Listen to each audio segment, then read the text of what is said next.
안녕하십니까. 부자빠 부동산 연구소의 이철웅 소장입니다. 자, 우리가 평생 살아가면서 내 집은 없다고 하더라도 전세, 월세 같은 계약은 한두 번, 아니 이사를 다니게 된다면 그 이상 여러 번 할 수밖에 없겠죠. 자, 여기서 발생되는 게 전세로 가느냐 내지는 월세로 가느냐에 따라서 이 부분은 세입자가 고쳐야 되나 아니면 이거 주인한테 이야기를 해야 되나 이런 명확하지 않는 이런 사례들이 좀 있거든요. 자, 오늘은 이런 주제를 가지고 좀 이야기를 해볼까 합니다.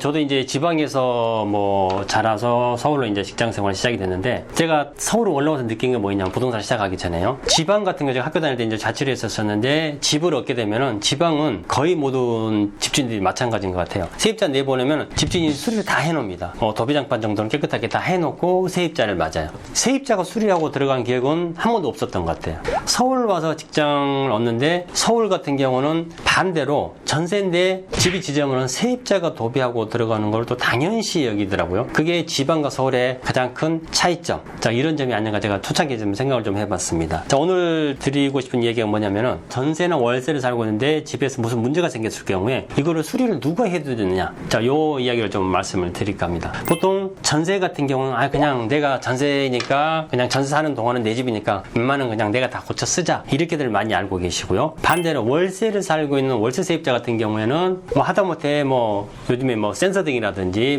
안방 등이나 이런 등이 나갔을 경우에 집주인한테 전화해가지고 등 나갔어요, 아니면 수도꼭지에 어디가 새요, 아니면 다부터 자잘한 하자까지도 다 집주인한테 얘기를 합니다. 그러면은 집주인도 이상하게 월세 사는 집 같은 경우는 웬만하면 거의 다 좀 다 해주시더라고요. 자, 여기서 나오는 이야기가 뭐냐면은 전세 같은 경우는 목돈을 주인한테 맡겨놓고 있기 때문에 세입자가 좀 여유가 있으니까 웬만한 자잘한 것 같은 경우에는 전세입자가 다 고치고, 월세 같은 경우는 보증금 1,000만 원, 2,000만 원, 3,000만 원 조금밖에 걸지 않지 않습니까? 그리고 월세를 현금을 매달 주기 때문에 정말 요만한 사소한 것 하나도 주인한테 얘기하면은 주인이 고쳐주는 걸로 그렇게들 많이 알고 계시더라고요. 자, 주택임대차 보호법상 물론 집주인의 의무, 세입자의 의무 이게 다 정해져 있습니다만은 전세나 월세 구분하지 않고요. 보통 집주인 같은 경우는 세입자가 내 집에서 살 수 있도록 사용 수익할 수 있는 기본적인 상태는 다 갖춰서 제공을 하게끔 되어 있습니다. 근데 오늘 갑자기 보일러가 고장이 났다든지 난방 배관이 오래돼서 터졌다든지 이런 거 같은 경우에는 당연히 주인이 수리를 해줘야 됩니다. 자, 그러면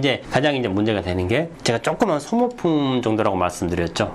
그 중에 가장 흔한 게 형광등 같은 경우 몇 년 못 쓰면 금방 나가버리고 이러죠. 이런 경우에 어떤 데는 주인이 갈아주고 어떤 데는 세입자가 갈아준다 이런 경우가 많은데, 보통 보면은 사용 수용할 수 있는 정도의 기본적인 상태는 주인들이 다 해주게끔 되어 있고요. 그 다음에 세입자는 어떤 의무가 있냐면은 집 주인이 제공한 이 시설을 잘 사용해서 관리할 수 있는 의무는 세입자한테 있습니다. 따라서 집주인이 시설을 다 완벽하게 해줬는데 세입자가 살다가 술 먹고 들어와서 기분 나빠서 벽을 쳐서 석고가 깨졌다든지 가구를 옮기다가 갑자기 자기가 등을 깼다든지, 이거는 세입자 과실이지 않습니까? 이런 경우에는 전세가 됐든지 월세가 됐든지 구분하지 않고 세입자가 고의적으로 파산한 부분이 있다 그러면은 세입자가 부담을 하는 게 맞습니다. 근데 전세 같은 경우 세입자가, 월세 같은 경우 집주인 수리해준다는 이유가 왜 나오냐면 아까도 말씀드렸다시피 월세는 매월 월세를 주기 때문에 그 돈으로 집주인이 고쳐준다 이런 거가 일반적으로 많이 좀 퍼져 있는 것 같아요. 그것 때문에 월세는 하다못해 작은 소모품 하나까지도 주인이 바꿔주는 걸로 그렇게들 많이 알고 계시는데, 아까도 말씀드렸다시피 집주인은 세입자가 정상적인 생활을 할 수 있는 정도의 상태를 제공을 해주는 거고요. 세입자 같은 경우에는 그거를 잘